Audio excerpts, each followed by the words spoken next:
ये झूमर गीत है, आप लोग देखिए और लाइक सब्सक्राइब तो करवे कीजिएगा। पहले फुल आवाज़ कर देख लीजिएगा, उसके बाद में गाना अच्छा लगे तो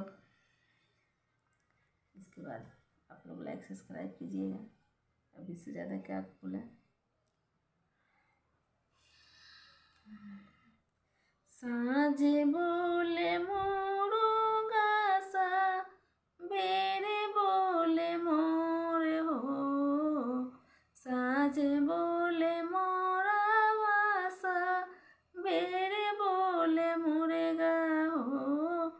साँझे बोले मोरुगा सा, बेरे बोले मोर हो। मोर हो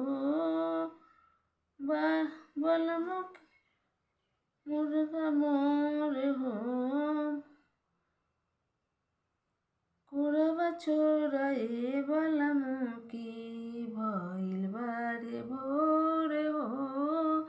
कोरबा छोराए बलमुखी भइल बारे भोर। साँझे बोले मोरुगा सा, बेरे बोले भोर हो। कोरबा छोराए बलमुखी भइल बारे भोरे हो। कोरबा छोराए बलमुखी भइल बा। सासु गइली हटिया ननद गइली बटिया हो। सासु गइली हटिया ननद गइली बटिया हो। कोरबा तू छोड़ दा बलमु भइल बारे भोर हो। कोरबा तू छोड़ दा बलमु